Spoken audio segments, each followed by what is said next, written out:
check, check. Good morning. Good morning, party people. Everybody all right? All right. I heard about some late night ocean shenanigans. Hope y'all enjoyed that. I had a busy day. I knew I had to welcome you in, so unfortunately I couldn't partake. I'm Andy Durr. If you don't know me, I'm on the network team at Logicom, and I think we got a really good day. So I'm excited. I know a lot of people had to leave, and I'm thrilled to see that a lot of people got to stay. So so thankfully that hurricane it's not going to affect our time together. So we're going to kick off the day with a vendor spotlight. A lot of great vendors and partners here today, and so we're going to bring them up one at a time to let them introduce themselves. And again, your passports, go talk to them if you haven't already. There's going to be a drawing at the end of the day. So visit each vendor and turn that passport into the registration desk in the back, and there'll be a drawing this afternoon for, I believe, an iPad, right? Fantastic. All right, also there's the hashtag on social media. I know LinkedIn, I think Facebook maybe. I'm not much of a social media-er, but I tried my best yesterday. It is LogicomUSA, just like on the banner. Connect, just like on the screen. Just put those together, one long word with the hashtag in front of that, and you can kind of follow the whole conference that way. See what was posted yesterday, some pictures, some links, and probably some good jokes and things like that. So without me continuing down this path, because you might get a dad joke out of me, I'm going to go ahead and bring up our first vendor. We're going to bring up Dwayne Hardy from Gresco. Dwayne.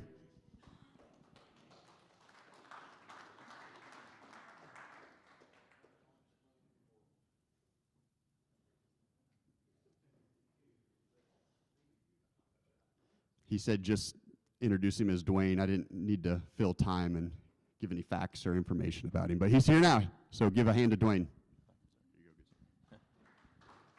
How y'all doing? We appreciate the opportunity to be here. I've worked with quite a few of you in the past.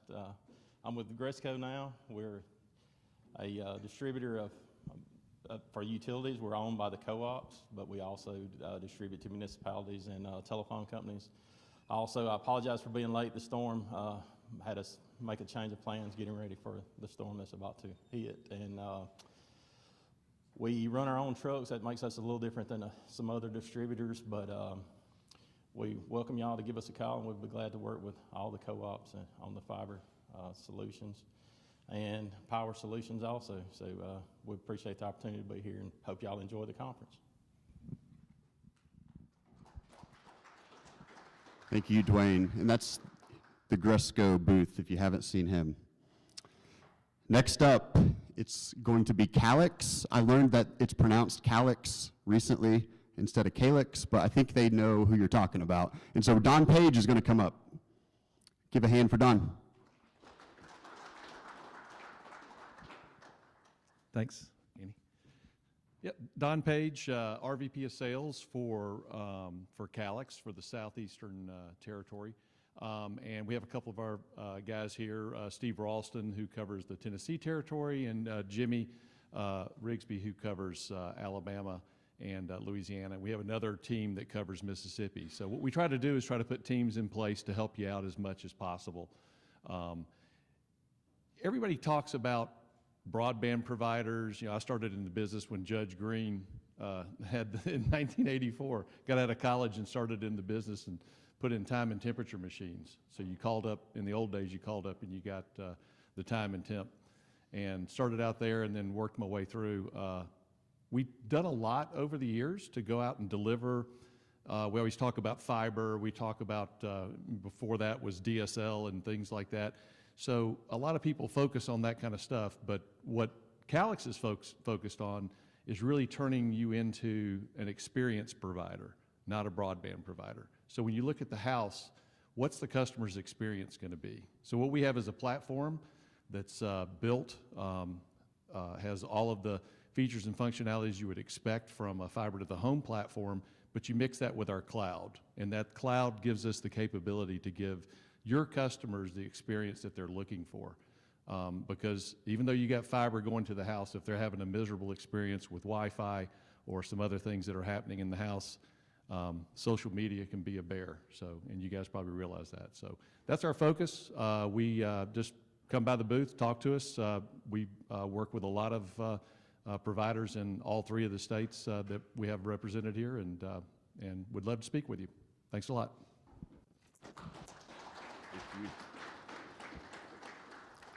Thank you, Calix team. Definitely stop by their booth and talk to them. They're good folks. And last but not least this morning, with Cell Site Solutions is Andrew. We need a hand for Andrew, please. All right. We're going to make you guys participate today. Thank you. Morning, everybody.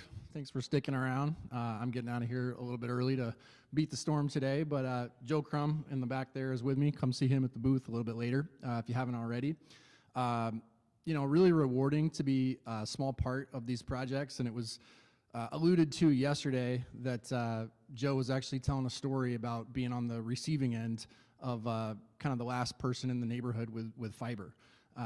You know, so we got to be on the other side of that picture, but it's really nice from a quality of life perspective, which is really what we're offering folks and you guys are delivering to people, is accessibility and quality of life. So, you know, as we've seen that come up through the last decade, and especially these last 3, 4, 5 years, it's a really exciting time to be in fiber, in rural broadband, and be a small part of what you guys are doing. You know, as was mentioned yesterday in the breakout sessions, you know, you guys are a little different than some of the providers out there because you're in the communities, you're connected to the communities, you're part of those communities, and I think people really appreciate that.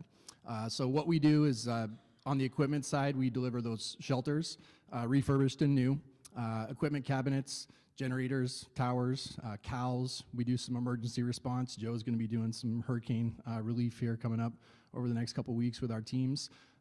So on the equipment side, that's pretty much what we're about, and then turnkey civil construction. So site builds, everything ground construction related, and then DC power, rack and stack. So if any of that stuff becomes of value to you folks as you proceed in your builds, we'd love to help, and we're happy to be a part of the Logicom conference, and look forward to coming back next year. Thanks, everybody. Thank you. All right, and that's Andrew and Joey with Cell Sites. There was another vendor that we needed to spotlight this morning, but they were unable to make it due to the weather. And so I do have a message. I wanted to introduce Channel, and these are the words of Aaron at Channel. Where the industry connects. For nearly a century, Channel has established itself as an industry-leading full network solutions provider. We are constantly evolving our products and working to drive a lower TCO to our customers while delivering the highest degree of workmanship. They're also proudly manufactured in the United States of America. So that is Channel. We can probably get you in contact with those folks should you need them.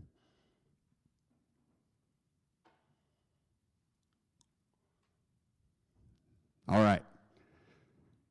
We've got a good day ahead. We're going to start off with a discussion panel. I'm going to introduce Jeff Crow, and he's going to moderate this panel for us, do his best Steve Harvey impression. And the panel is going to be discussing performance measure testing and RDOF, so I think it's very applicable. And then we'll have a short break, and then we'll break out into breakout sessions later. So Jeff, if you want to come up and introduce the panel.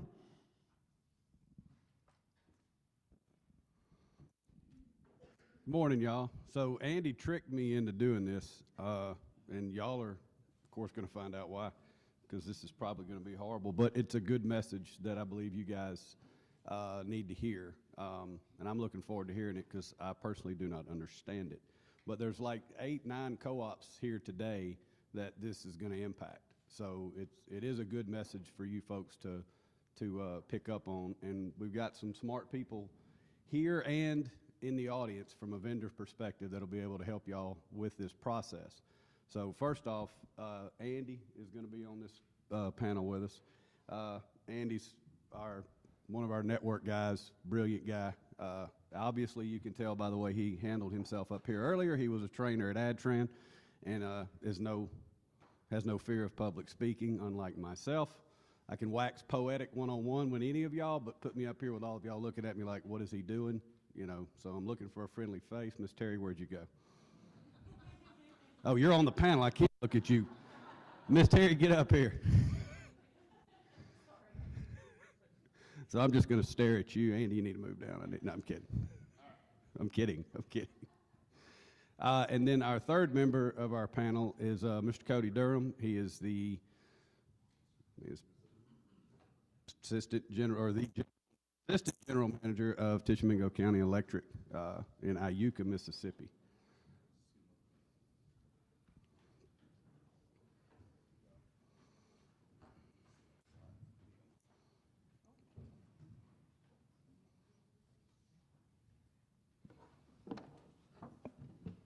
Ready? Morning, Check, check. everybody. Thought it would be weird if I introduced myself. Testing. We're good. You ready? Yes, sir. Every time you say something, can you go, this is Terry? We do team calls every week, and I got to tell this story because it's just hilarious to me. It makes about 6 of us laugh every time, but we do these team calls, and Miss Terry won't turn her camera on. She just refuses to do it, and I don't understand why, because who wouldn't want to look at that at, 10 o'clock every Thursday morning? But every time she goes to say something, she'll go, guys, this is Terry, and I mean, the most unique voice in the world, and the sweetest voice ever, but every single time, this is Terry, and we'll just be, you can look at everybody else on screen, and we're just rolling, just laughing, because she announces herself every time. It's my favorite thing. All right, so,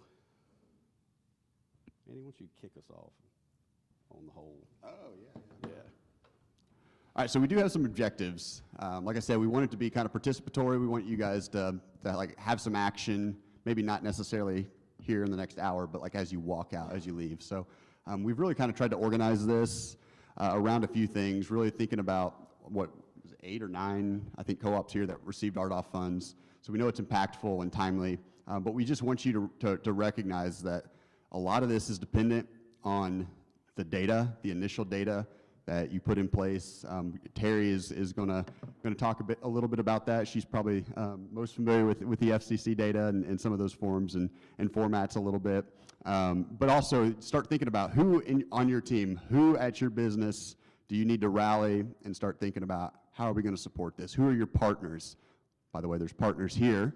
And so who's going to be able to help us do this?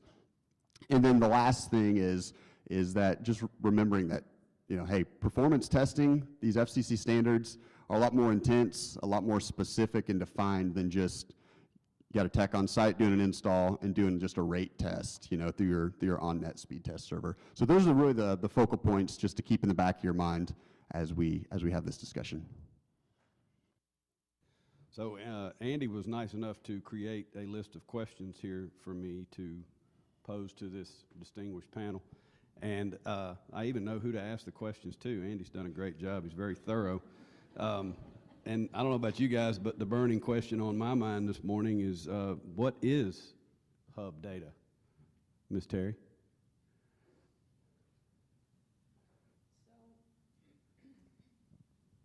I have a green light. I'm good. The hub data is part of what you interface with USAC for. So this goes back to a little bit of what I said yesterday, high cost funding. RDOF is part of the receipt of those funds, was part of high costs. All of you, because I know what I've worked with you, with maybe one exception in the room, with your USAC setups. So you have your 499s, you have your 498s, you have received study area codes.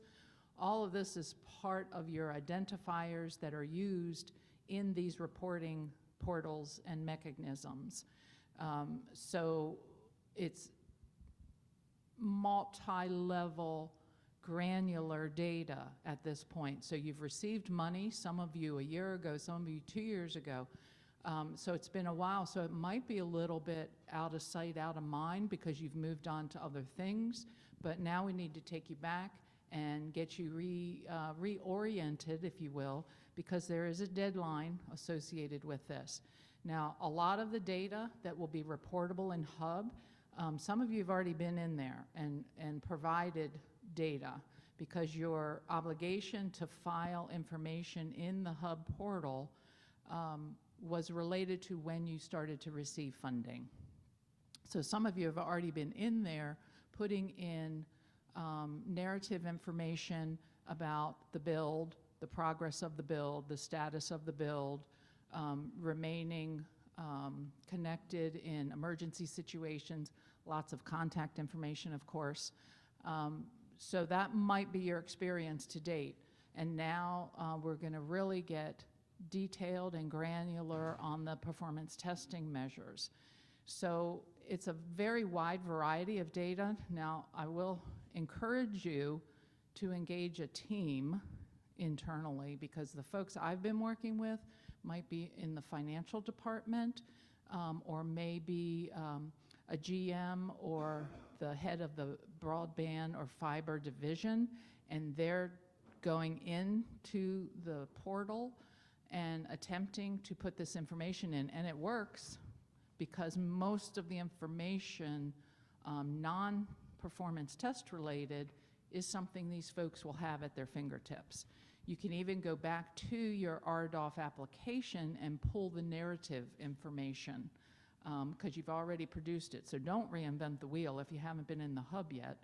A lot of the responses to the questions, and the whole portal will walk you through the process. You answer one question, it takes you to the next. You answer the next question, you move on. That's not true on the performance testing side of the house. It's a little more, I'm not going to say difficult, but if you've planned well, you'll be able to sit down and get in there and put your results in and build your narratives and be successful quickly. It's not the type of portal that you can go in and out of it. So if you get a piece of it done, save it. You can go back in 2 days later when you have additional information. So it's a little bit of financial information, it's a little bit of narrative, it's a little bit of contact information, and what we're really focusing on today is the performance measurement side of the filing, because that takes a lot of planning, and it takes you all interfacing with your subscribers. You're actually going to need their help to help you be successful, and Andy's done a great job giving you. Are we going to give them a copy of the slides so they can take home the Q&A? Yes. Yeah, so you'll get a copy of the slides. Andy's done a great job with questions and answers and suggestions, and I'm sure we'll address it next door in the breakout as well. How you can engage your subscribers. And since I have the mic, I'll just take the moment to say, don't reinvent the wheel. If you need help, we can help guide you back to your RDOF application. If you need help with narratives to engage with your subscribers, to do some customer education, maybe come up with some ideas of how to give your subscribers a way to participate. They might need to be incented to participate. Don't reinvent the wheel. Give me a call, let's talk about it, let's strategize, and hopefully that'll be helpful to you. So it's an important database, it's a big database, it houses lots of information, and look at this as an example of the new way things are going to be happening. The Hub portal is going to be the new way that we're going to be filing data for any funding, not just RDOF. BEAD is going to have something similar, if not the same. Yeah, and I'm not sure if you mentioned it, Terry. The reason that we wanted to start kind of with Hub is it's the first hurdle, and it's coming up, and I think I calculated it's 22 weeks away. It has to be not only submitted but certified, which means the data has to be correct. So that date is March 1st. And you know, this is the hinge point. The Hub data is the hinge point for everything, because and we'll get there later. This is such a topic, we can put the cart ahead of the horse too often, so we're going to try to not do that. But without good data, you don't know who your random subscribers are, and you can't actually go and submit accurate results. So this is a very, very important first step.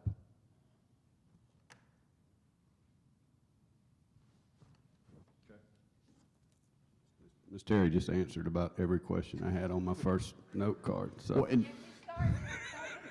yeah. Well, and two, in these PowerPoints, you know, we're not going to depend on them too much here in the panel, but you know, Terry and I kind of put together sort of a digital toolkit of just links and resources. It's unbelievable how much documentation is out there. You know, this hub data has to also be a specific format, you know, and it has to, you know, the lat and longitude parameters has to actually go out to 6 decimal points. And like, so it's very specific, and if it doesn't, it's not going to pass certification, and then you're going to be even further behind. But you know, we've got that. There's a user guide, there's a formatting guide, there's a lot of information about that, and then even more so with the nuance of it all. You know, what happens if I fail certification? Well, then, you know, you start going down that rabbit hole, and that's how I say, you know, this can get really, really messy really fast. So we're trying not to do that for you, but certainly we can kind of help point you in the right direction, but definitely need to be thinking about hub data pretty soon. Cody, you like you're about to grab that mic. Well, I need to say something. Well, coming from the co-op side, I know we're all different, you know, Alabama, Tennessee, Mississippi, anybody else that might be represented. But in the past, you know, a lot of our regulatory requirements, we have people, hey, here, you need to have this done by May 1st. Here's a courtesy letter. Here's this. Here's a courtesy call. We've been doing this 80 plus years. We know what to do. Not so much with this stuff. I mean, Terry mentioned yesterday, was it ITPS and some of the different funds? They don't even send you an invoice to pay. I mean, we're talking about an industry who has fees, who are expecting money, and they won't even send you an invoice. So there's a lot of regulatory requirements out there that she mentioned a lot of people, it's not at the top of their mind. I think I'm kind of an exception to that. As I was going through and preparing to help lead Tishomingo on our journey, I kept a journal, and one of the ended up being 2 or 3, 4 pages in the journal was all of these 499, 498, all these different acronyms, all these things I knew that were coming down the line that we would be responsible for.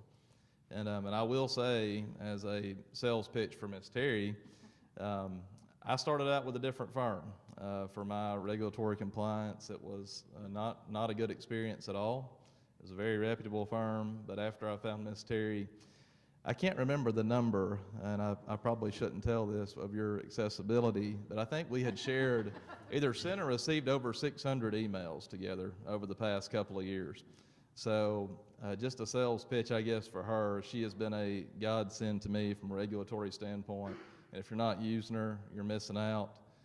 I can go to bed at night knowing that all this regulatory stuff's taken care of, because there are very serious ramifications if you don't do what you're supposed to do. It's not something that you're just going to get an easy pass on. I'm sure all of you subscribe to different blogs, the Keller and Heckman, the Pots and Pans, a lot of the more popular ones out there, and all the time you see FCC hands down judgment against so-and-so for being out of compliance, doing things that you might not even know that you're doing, or not doing, rather. And I just think it's really important to stay on top of these things, and especially with receiving this RDOF money, it's going to be important to stay on top of all of the regulatory requirements. I know this is kind of out of the scope of this, but with the BEAD programs, I'm sure some of you are looking at some of the new things coming down the line, some of these regulatory requirements with it. I actually reached out with a question to the consortium head that we were in last night. I said, hey, you know, good to talk to you. One reason I've got notes is this happened 2 years ago. It's hard to believe that RDOF ended in November of 2020.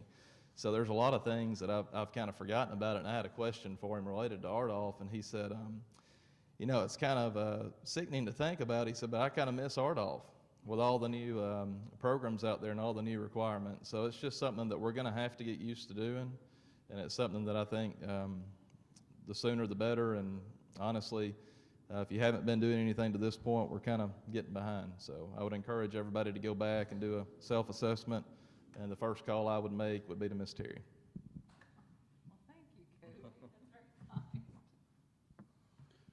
So, Andy, you're talking about results, and I see you've got it's more than just speed test. I know that most of the co-ops that I've been in, we put speed test servers on site for them, so they have their own speed test servers. Is that, what are you testing for? And what do you have to prove in order for the RDOF money? What are we proving here? Right, yeah. It is more than just your on-site speed test. I kind of alluded to that earlier. Are there any college football fans in here? Okay, I don't know. I'm from the Midwest. Like, it's basketball country. So I thought so. Maybe I can kind of paint an analogy. You don't want to be Ohio State when it comes to this. You don't want to dominate your on-net speed test servers in just kind of the day-to-day and then get into crunch time and not be able to win. You want to be an SEC team. You want to be Clemson, right? You want to be Tennessee of the 90s, right? You want to be... So I'm from a Big Ten country. I'm not a fan of Ohio State, I doubt most. For now. Right. But no, seriously, it's more than just, I think it's really easy, and there's nobody in this room that has a network that can't pass these things super easily, but it is going to take a little bit of planning. And it is more than just, doing your on-net rate test, because there are a lot of requirements.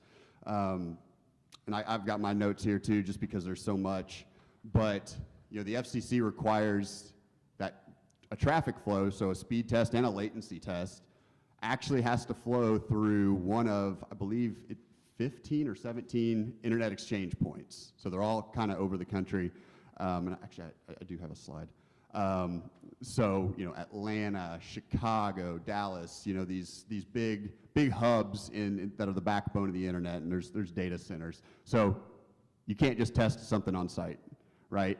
And it actually has to go through an autonomous system that's considered an FCC recommended exchange point. And there's a few listed here. Those are probably the closest in the Southeast. There's definitely others. The other big factor is when you speed test, when you do these latency tests, because just pull this little image up. So this is just a quick image of a 24-hour test, just that graph there at the bottom. And you're actually doing it at peak time, so 6 p.m. to 12 a.m. And so that's already another constraint, because that's when your most of your resources are already used and when you're already peaking out. And so, I mean, I know there's a lot of numbers on here, and I don't want to spend a ton of time going through all the nitty-gritty of this. Brandon and I are going to do a breakout and do a little bit more, kind of number crunching and engineering type of stuff in a breakout. But, there are, for everybody in here, you're going to have to do 50 subscribers that are going to test it at the same time. We'll get to where those 50 come from in a little bit. You're going to have to test for 7 straight days between 6 a.m. and 12 a.m. A speed test is actually, there's 2 different tests. There's 1 upload, 1 download per 50, per those 50 subscribers every hour. And there's a latency test 1 time per minute, and there's some nuance in there. And if you add all that up, it's going to be 18,600 tests per day and 128,000 in that 7-day period. So you're talking a lot of data points, and we'll get into the results in a little bit more detail later as well. But just the additional load at peak time that you're putting on your network, that's quite a bit. That's, like I said, it's more than just your quick speed test to your on-site server a couple of miles down the road. So there's lots of variables, and we'll get into that, I think, a little bit more. Okay. Do they test to their server? It can be if they can get a server into an IXP or through an IXP to another location. The first thing I would recommend doing is, the FCC and USAC recommends a lot of partners that are here. Adtran's here. Zeisel, they were here. Calix is here. So you talk to the partners you're already working with, the vendors you're already with. High Point, Xeros are others that I know many of you use them because they have solutions. And so it doesn't have to be a homegrown solution. The FCC doesn't mandate who you use, how you do it, that sort of thing. It's really left up to you. And in my opinion, that kind of stinks. But it's also probably also really freeing because there's a lot of partners, a lot of vendors that have solutions, and it could be a quick turnaround. It may be a little bit more hard work, but yeah, there's several ways to skin the cat here. So if they have to go to a vendor, they have to spend more money. So you got free money, but you got to spend money to keep that money. I think Cody alerted me of the irony of that.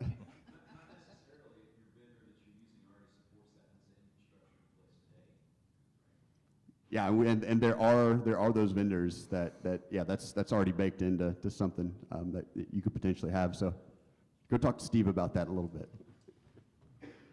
Yeah, so on the money, there are a lot of people, all of us are in different situations.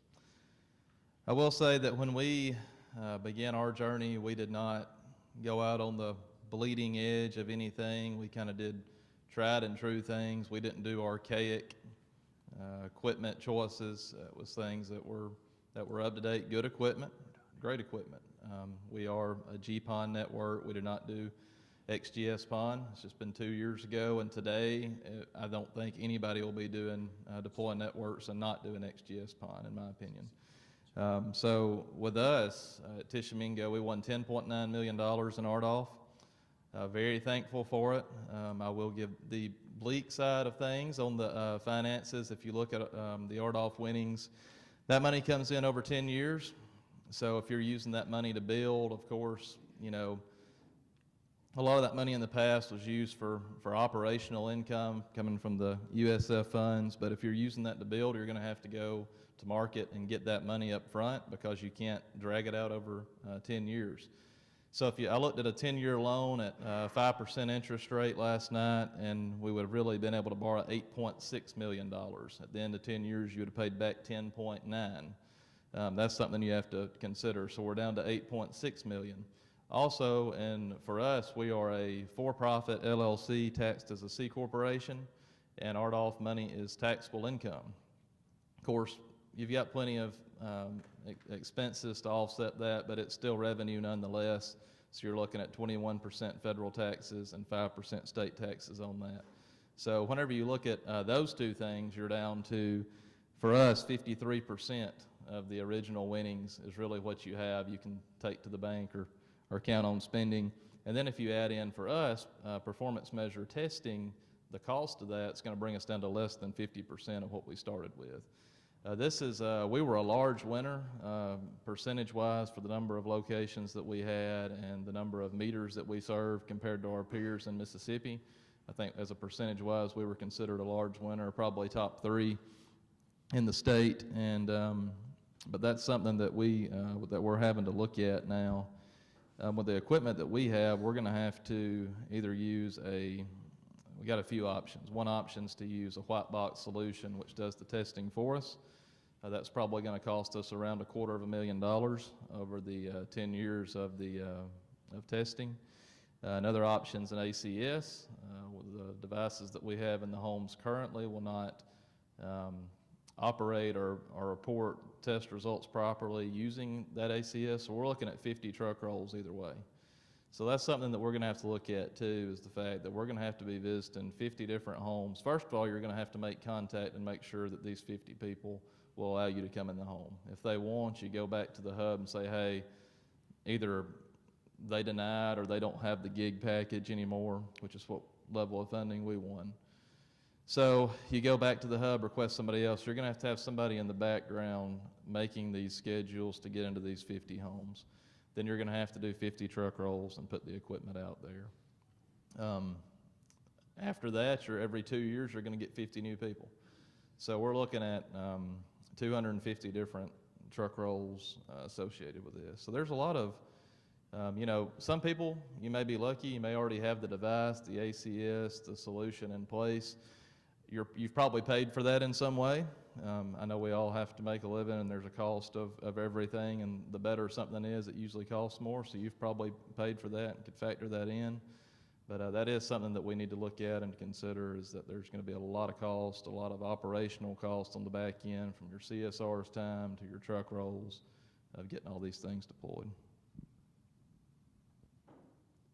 Yeah, and then just the cost of potentially, like Cody was saying, stocking different inventory. You know, we've seen it over at Tishomingo where, you know, you roll out a specific RG and it's a gigabit on a gigabit service, cranks all day, you know, can pass gigabit through. But just with the particular testing method that he was talking about, just using, you know, TR69-181 through an ACS, when the RG itself generates the traffic and isn't actually forwarding traffic, it never engages with the software acceleration, and so it fails the test. It's because it's only you know, pushing through about 600 meg, and the, you know, I wish Chris Lanier was able to stick around. You know, he'd tell you that it's public knowledge with Zeisel. It's the 6726 RG. Not going to pretend we don't know that.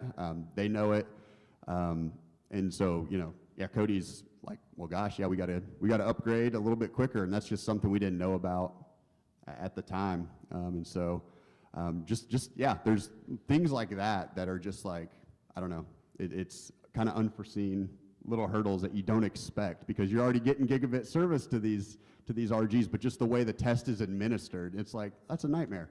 And so so certainly, yeah, reach out to your vendors, reach out to the people you're working with, and get their recommendations, because yeah, that's what Cody did at Tishomingo. Reached out to Zeisel. That was the first stop. They're like, yeah, that's not going to work, not with that RG.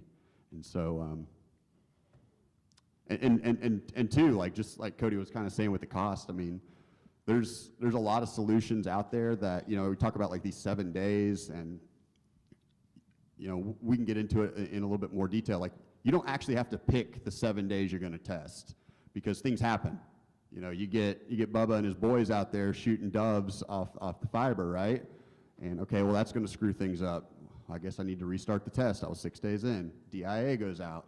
You know, just power outage, storms, lots of things happen, right?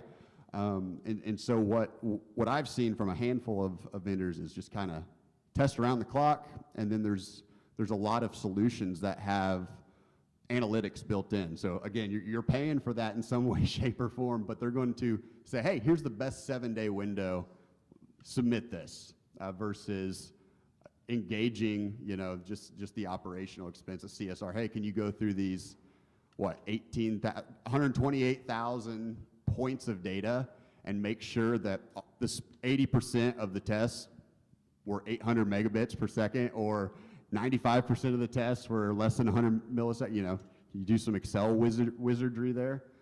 So yeah, there's a lot of other things to think about there when you're looking at the numbers and ensuring those results. I'll add one thing to that. One group, if you have over 500 locations that you won, we won, I think, 4,900. But for some of the smaller winners in the auction, if you won 500 or more locations, you have to test 50 sites. So you're going to have all of these requirements, the same requirements that I have, or maybe that a Delta EPA that 130 or 40 million has. Once you hit that 500 location threshold, we all have the same number of test locations. So this is a little advice, it's just my personal opinion.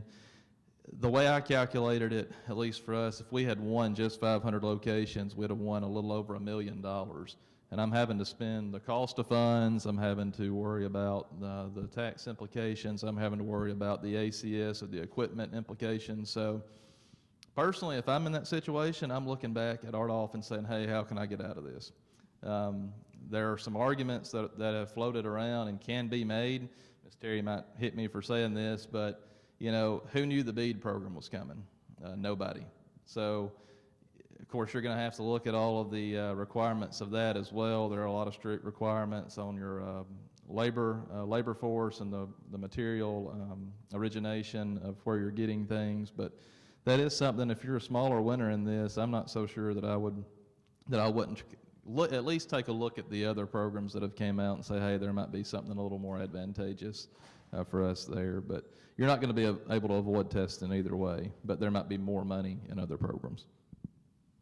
And I'll just make one quick clarification about the hub portal overall. If you did not even participate in RDOF, if you have ETC status, eligible telecommunications carrier status, and a lot of you do, even though you might not have participated in RDOF necessarily, you've become an ETC, hub portal matters to you. It's actually an ETC status, high cost portal. So you'll be reporting in hub even if you are not an RDOF money winner. You'll have obligations to use that portal and report into that portal. So I just wanted to throw ETC status out there so it's on your mind. This is not just about having gotten RDOF money. So if you're an ETC and you're getting other types of money, federal money, you will be becoming very familiar with the hub portal overall.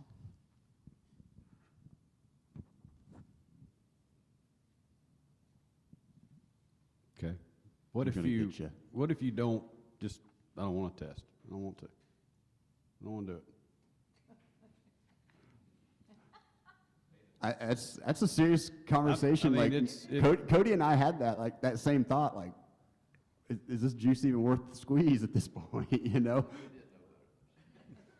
I mean, it was a little ironic and sarcastic, yeah. So you look at the compliance levels, and if you guys are like me and interpret this, and these numbers are in one of the many resources that is linked to in this, you know, I see it. You look at down at like level 4. If X amount of my results are less than 55%, I only forfeit 25% of the funds. That's how I read it, right? And I think, well, you know, I mean, maybe a case can be made. I'm not a finance guy. I'm not actually running a business like Cody, but you think, well, take rate's been a lot better.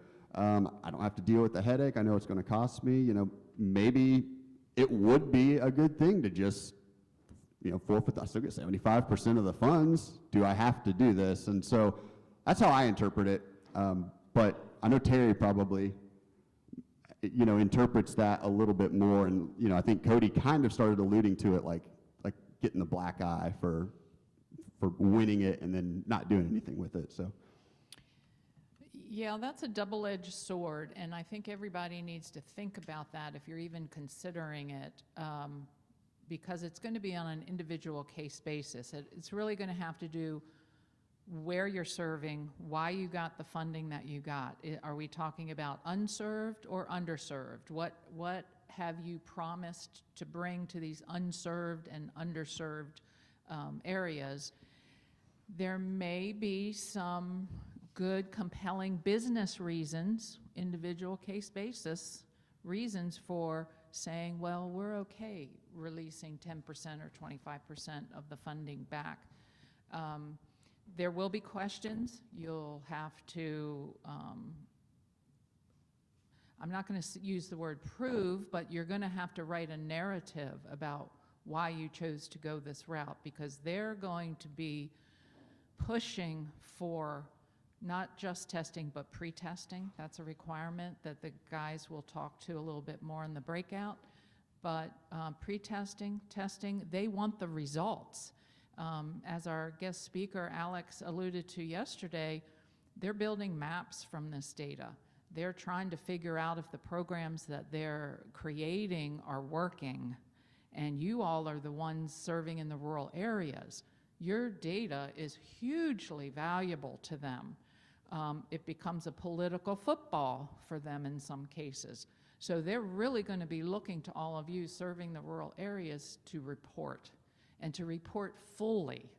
So it really needs to be a very well-considered decision at the highest levels in your companies if you think you're going to even consider giving money back.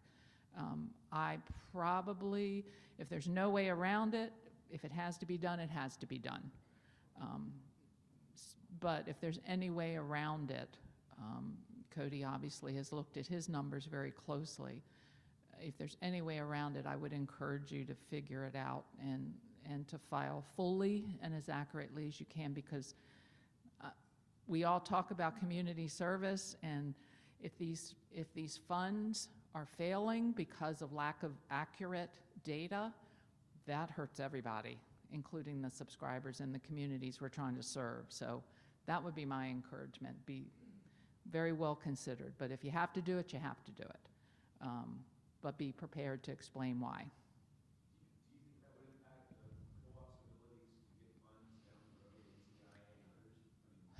The regulators are saying no. But that depends on your narrative. If they believe that you're just giving it back because you can't be bothered, you're just giving it back because it's too cumbersome, their attitude is, well, you should have known earlier how this was going to impact you. When you wrote your narratives and put your applications in for RDOF or will for BEAD, you're supposed to have thought this through, and it's on you to think it through. Like Cody was alluding to earlier, you know, the FCC puts invoices out there for you to pay. You have to know to go pay them. This is going to work the same way. You're supposed to know how this program, how this funding is going to impact you. So they put out there the requirements, the eligibility requirements, not only the eligibility to come get the funding, but they're telling you in advance what your obligations are going to be. If you are a winner, here's your obligations. And they expect you to understand those obligations. Now, a lot of people get those applications in and check the box off. Oh, okay, we met the deadline, the application's in, and wait till much, much later to really start reading those pages that say, what are the obligations of taking the money? What is that going to be? So the FCC and NTIA and USAC, everybody is working on the premise that you are fully informed. They're putting all kinds of information. Andy's got a lot of great links to the federal information, to NTIA, to USAC. They expect you to go to these webinars and use all the materials that they've put out there for you to read and understand.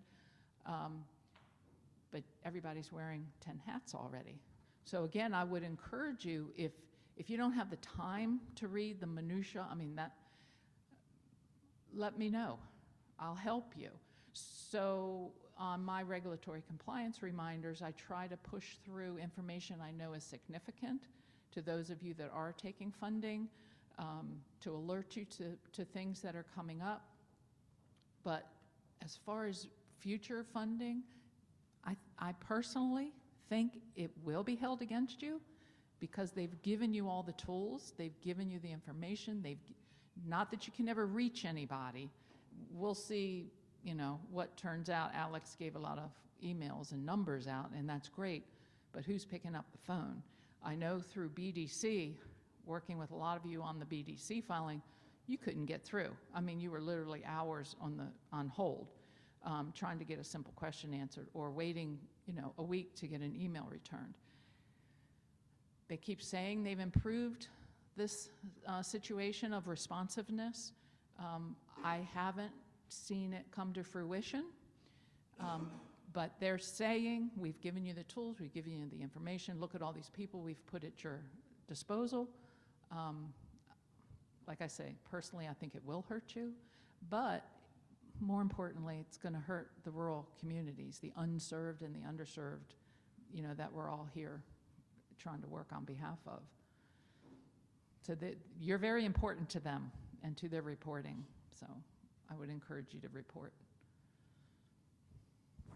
That's my commercial. Well, you said pre-testing and testing. What's the difference?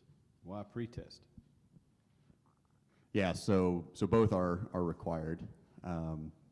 Terry kind of talked a little bit about pre-testing and just kind of mapping out data points and that sort of thing.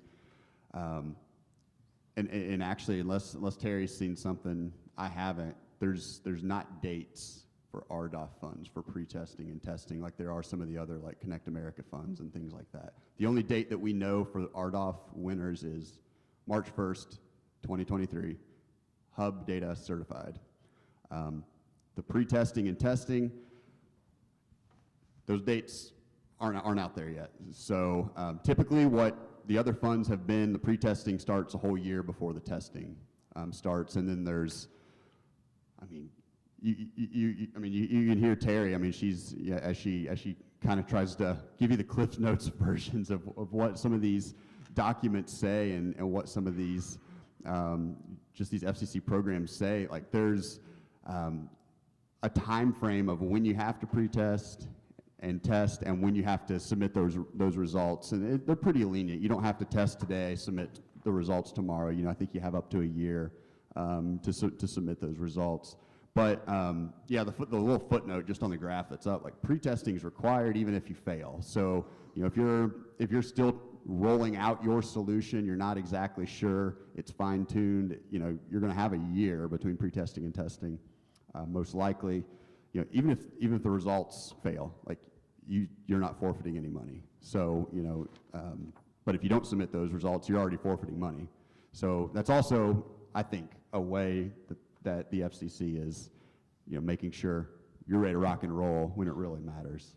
Well, just think back to your recent experience with BDC. One of the real reasons for pre-testing is they want you to test their system, but they want you to test your efforts also, because you have a hard deadline, and there's a penalty that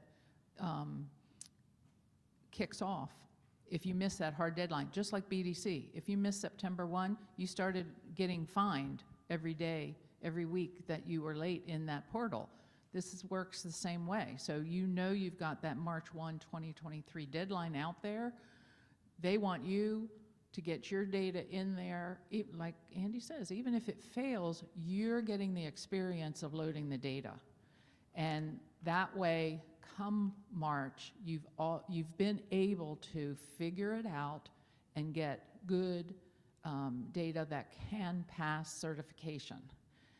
That's the point of pre-testing, so that you all can gather the data, get the experience, correct it, use their formats so that you can meet the deadline. I mean, that's the bottom line. Same thing, we did the same thing with BDC. We put folks' maps in 10 times, 15 times, 20 times. 6 o'clock, the day of the deadline, I'm still putting some maps in because little things were still failing. That's the purpose of pre-testing, quite frankly. And they want feedback on their process. If you report to them, I really thought I had it right, but I failed in pre-test again, let's talk, let's figure out why. You're helping them understand how to make the portal better. So there's a couple purposes there, but for all of you, it's getting prepared to meet that deadline with good, accurate data that's going to pass the vetting process.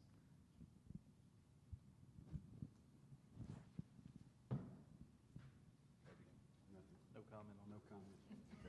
No comment. All right. Andy, the rest of y'all, Miss Terry, Cody, what are some takeaways that these folks need to understand going forward to get this done? One thing for me, just first of all, since I have mainly gave the bleak outlook on all the financial parts of it, is there really is no such thing as a free lunch, as we've all heard. RDOF money, any government program that comes down the line, there's going to be a lot of cost to it. There's going to be a lot of costs that aren't measured in dollars. There's going to be the cost of your CSR, having to reach all these people and go through the process of why I'm putting something in your home, and now they're going to be tracked. You know, nobody wants to be tracked. There's going to be a lot of things on the back at the office that we have to think about outside of these regulations. And I will leave with one thing. Most of the things that the FCC puts out is like you're reading a 100+ page document of fine print.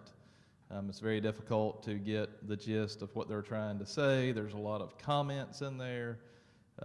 Thinking back to the PE certification on the BDC file, and I'm sitting there reading it, and it wasn't as long, but I'm like, okay, get to the point. What are you trying to tell us? I will say, if you do Google USAC performance measure testing, the page that it's going to bring you to from usac.org is it's a good page. It's probably the best one, in my opinion, that I've seen about outlining, you're going to have to do this, you're going to have to do this, without a lot of extra stuff that you really don't need to be seeing. Of course, knowing what is required, knowing what's out there, knowing your capabilities of doing this, and knowing, you know, how you're going to do this are two different things. I will say that we did testing at my house, and we did pass with flying colors, so that did alleviate a lot of my stress with it, but it is something that is coming. Getting that data uploaded, the 6 decimal places doesn't sound like a big deal. We have great electric data. For some reason, they decided to stop at 4 decimal places. So getting those geolocated and in the system is another thing. There's other options of doing that. I know there's probably plenty of solutions that you know about. But, you know, getting on top of this, making sure you get it done. Got, what, 22 weeks? 22 weeks. 22 weeks, so it'll be here, He's a numbers before guy. we know it. So one thing, Cody, you've done testing at your house, and most of these folks out here know what a friendly is. You guys remember friendlies? Most of y'all probably done turning up friendlies, but are these people that you're testing on, are they you picking them? Who's picking them? No. The hub will generate who your 50 testers are. And going back to, like I said earlier, you're going to have people, by the time you put this data in there, and by the time they give you results, you're going to come back and you're going to have, this person has decided they don't need a gig package anymore. This person moved. This person, you know, chances are, you know, if it can go wrong, it will go wrong. So I'm sure we're going to have to go back out of the 50, getting 50 that are still all, you know, where they're supposed to be will be difficult, but that will be a USAC generated group of people that we're going to be testing. Yeah, and it's totally random. You know, it's based on that hub data, and we've got some good documentation, but like you can actually pass. I mean, one of the calculation sheets that they have, you can actually pass, you know, a speed and latency test both with just like I think their example was like with 48 subscribers. If you're required to do 50, if you're really knocking it out of the park. So it's all ratio based and a lot of numbers. And they do provide some good examples. And you know, obviously in those situations, somebody, you know, they don't pay their bill, they get disconnected, or you know, or they just unplug their stuff. They're just, you know, for whatever reason, and you don't have those numbers. Like those are nuances, and you know, the RDOF and the program knows that that's a possibility. But at the same time, like Cody was saying, education, and I from some of the vendors I've talked to, you know, they talk about incentivizations and, you know, possibly credits and potential just like quick, like, you know, half-page sheets. This is what we're doing. Insure them, and you're not lying to them. You know, they're not being spied on. Their data is not being collected. You're not submitting any personal identifiable information to the FCC. They're not going to know anything's different. And so just, yeah, I think that's a big part of it too. You know, out there, you guys know your customer base. There's not a requirement to notify that customer of testing, right? You're notifying the customer because you have to change something in your network to accommodate that testing, right? Is that accurate? In the case I'm referring to is if you have to do like a truck roll and put a white box or something out there. Well, why are you out here? What's this thing do? But if you have a platform that supported that today, that the customer would know the difference. They're just using their internet and you're complying to your testing. Yeah, that's great. Yeah, it's not a requirement that you have to notify. It's probably just a good idea to, hey, we really need you to keep your stuff plugged in over the next quarter. You know, this is what's going on. It's helping you. It's helping your neighbors. That sort of thing. I mean, it's all in good faith. Yep, great questions. So I probably missed this, and so that might be a dumb question, but these 50 that they pick out, is that in your RDOF area? Is it your whole network? Hold on, Bird. Hello. So these 50 that it's going to pick out, is that going to be over your entire network, or is that over the RDOF area? Is that, where do those 50 come from that's just random? Yeah, no, that's a good question. Yeah, so a lot of you guys aren't, you won RDOF funds for tier 9 for gigabit speed. If you have a 200 meg package, a 300 meg package, you're never going to test those users. It's only going to be users that won the funds, and those are the users you're going to submit to Hub based on the long form that you submitted several years ago is what it seems. Yeah, it's going to be for those users, for those that are in the census blocks that were awarded the funding. So there could only be a handful of design areas or service areas in your territory where those subs are ever testing. So I guess that brings up the question. Okay. So I guess that brings up the question that if you only have 35 addresses that you won RDOF money for, is it a percentage of those, or you have to test them all? So it's based on the number of subscribers that you received RDOF funding for, is how they determine the number of random tests. So I think we all just kind of assume that you won it for several hundred, maybe thousands, but that may not be the case. And so that's well written. I mean, there's instances like if you've, like 50 addresses, you have to test like 3 or 5. I can't remember. It's documented. Yeah, it can be really, really small if you didn't win a lot of RDOF for big areas. It's hard to just get all the nuance, so we just sort of generalize. But yeah, those are great questions, and it is documented, I think, pretty clear. Anybody else? Oh, of course. And I'll say too, because I know Brandon Curry asked about it a couple weeks ago to me. Co-ops doing multi-gig.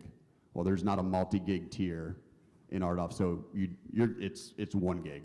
So even if you don't even offer a 1 gig package, if you're doing multi-gig, it's still going to fall into that tier 9, which is going to have implications in how you submit the data and how things are formatted. Because I know, Steve Foshi yesterday, I thought he was going to mic drop after he was asking his question to Alex up here, like why are all these programs with all these like 25 down, 3 up, like these rates are antiquated. I mean, gig's almost antiquated, but and we know a lot of you are doing multi-gig, and so that would fall into tier 9.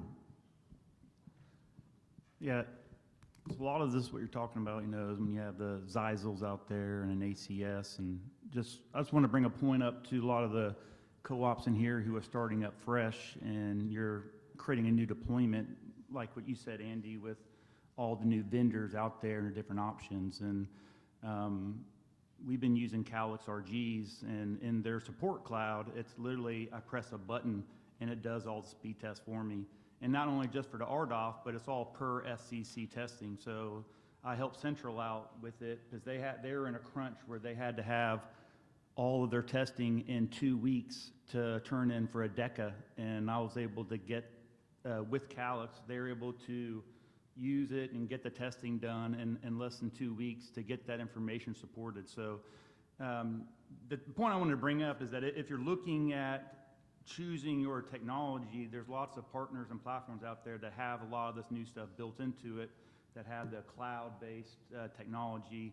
And just like with GLDS, I can click one button in GLDS and it creates all my BDC forms and all my Form 47 forms in just a click of a button. So there's vendors out there and partners out there who already have a lot of this integration and stuff that you have to do already built in for you, and they're working with us to make our lives easier, because as you know, we're all small co-ops.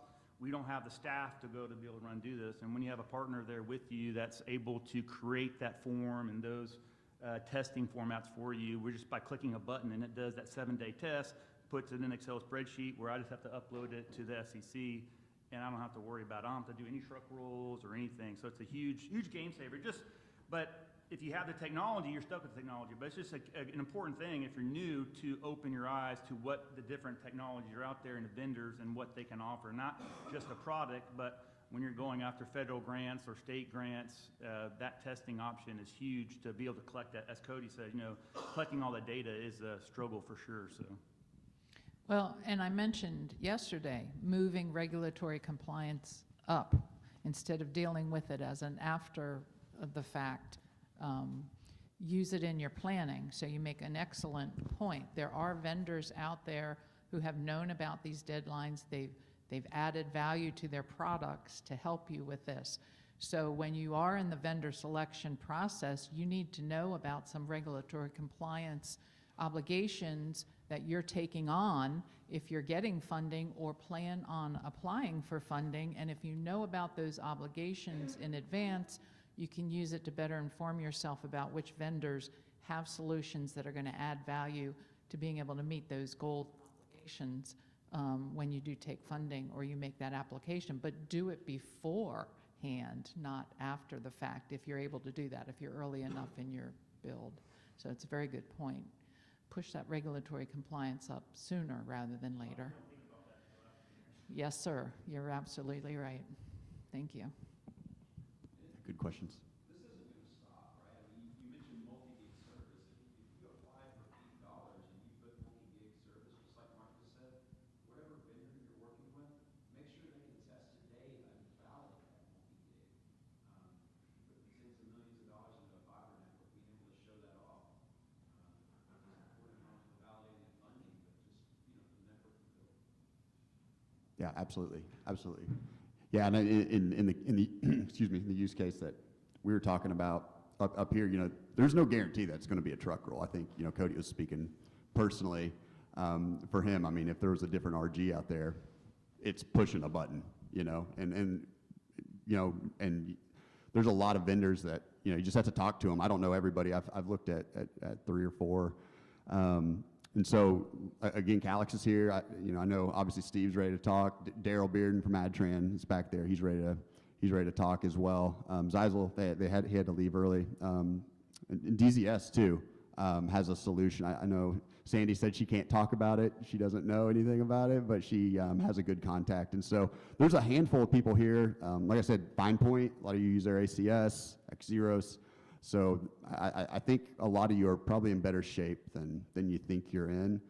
And the white box solution is, the FCC calls them out at Sam Knows. It's kind of part of the Measuring Broadband America program. That obviously would require you to go on site, but it's literally plugging something in and hands off too. So it's kind of a pick your poison. What's going to work best for you guys and your staff? I know at 10:15 and Andy are going to continue this in the ballroom. Well, it says D right there. I don't know which one that is, but y'all look for it on the door. And more of this stuff will go on over there with the brain trust, as we like to call them. That's a new one. He's been calling us Bert and Ernie for years. They didn't like that, so then I just took Brandon and Andy and I just shortened it to just Brandy. And they didn't like that either, so now they're just the boys. So we thank y'all for discussing that very important topic.